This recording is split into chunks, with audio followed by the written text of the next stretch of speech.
बच्चों,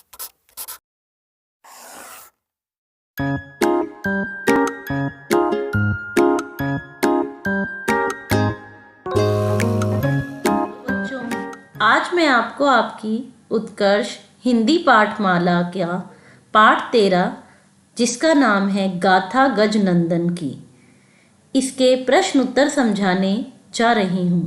प्रश्न उत्तर समझाने से पहले मैं आपसे यह कहना चाहूँगी, जिसने भी अभी तक मेरे चैनल को सब्सक्राइब नहीं किया, इसे सब्सक्राइब करें और ज़्यादा से ज़्यादा अपने फ्रेंड्स को शेयर भी करें। मेरे वीडियो को आप अंत तक देखें, जिससे कि प्रश्नों के उत्तर आपके अच्छी तरह से समझ में आ सकें। अब सबसे पहले बताइए कि प्रश्न उत्तर। प्रश्न नंबर 1, गजनंदन दिखने में कैसे थे? उत्तर, गजनंदन 16 वर्ष के थे। वे दिखने में तंदुरुस्त, मोटा शरीर, छोटी छोटी आँखें, बड़े बड़े कान, मोटे मोटे हाथ पैर और गोल मटोल हाथी के बच्चे जैसे लगते थे। प्रश्न नंबर 2, गंगोत्री से गोमुख की दूरी कितनी है?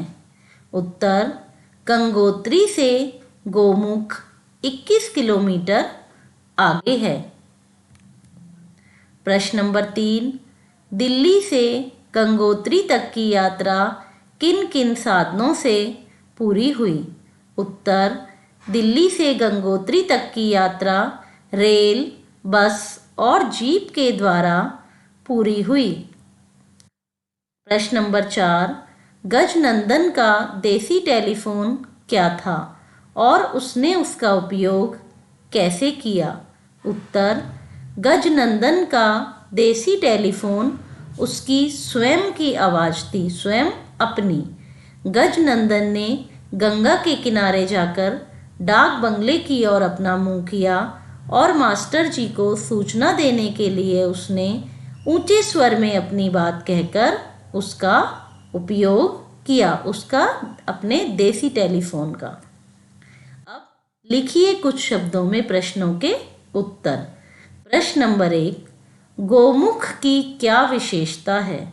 उत्तर, गोमुख उत्तरकाशी में हिंदुओं के लिए बहुत ही पवित्र स्थान है।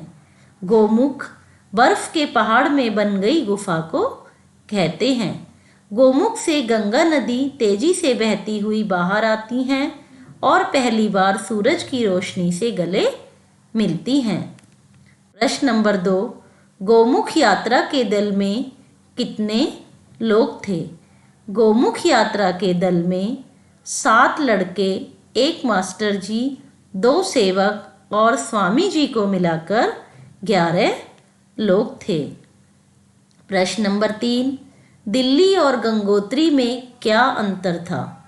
उत्तर, दिल्ली भारत की राजधानी है। दिल्ली में गहमा गहमी तथा शोर शराबा होता है। गंगोत्री गंगा नदी का उद्गम स्थान है। गंगोत्री का वातावरण बहुत ही शांत था और सन्नाटा छाया हुआ था। अब सही विकल्प पर सही का निशान लगाइए। नंबर 1, गंगोत्री से 21 किलोमीटर आगे क्या है? बद्रीनाथ, गोमुख गंगा, गंगा जी या गोमुख? तो इसका उत्तर है गोमुख।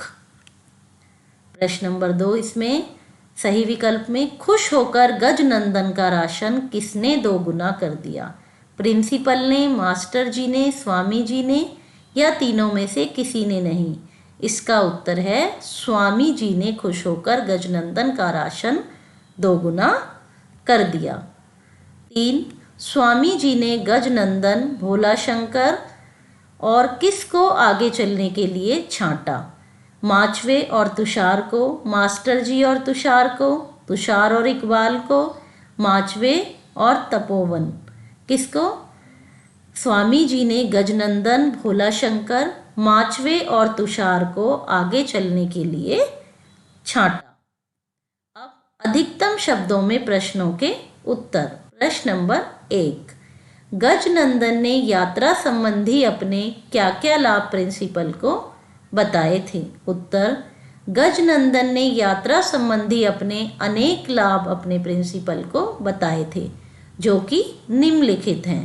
गजनंदन ने कहा, वहाँ मुझे सर्दी भी कम लगेगी, क्योंकि ठंडी हवा को मेरी हड्डियों तक जाने का रास्ता नहीं मिलेगा, इसलिए मैं सदा चुस्त रहूँगा।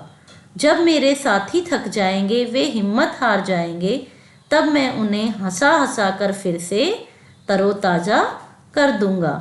मुझे देखकर उनकी हिम्मत लौट आएगी और मेरा वजन भी कुछ कम हो जाएगा। प्रश्न नंबर 2, गजनंदन की किस बात पर सब हंसने लगे थे?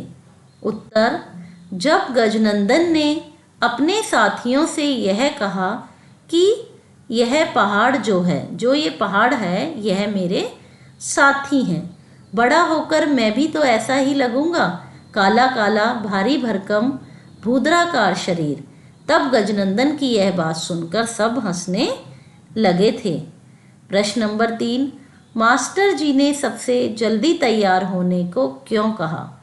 उत्तर, मास्टर जी और सभी बच्चों को मौसम खराब होने के भय के कारण, डर के कारण स्वामी जी के साथ आगे बढ़ना था, इसलिए मास्टर जी ने सबसे जल्दी तैयार होने के लिए कहा।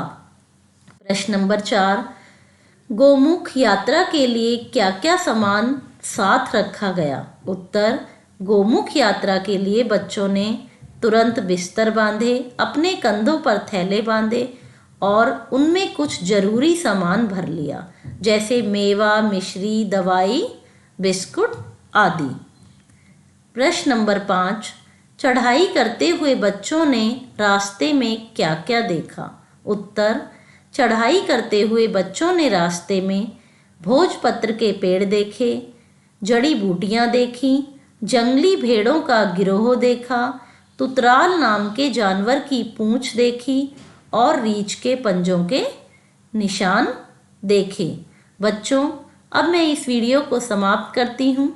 आशा करती हूँ मेरा यह वीडियो आपको पसंद आएगा। धन्यवाद।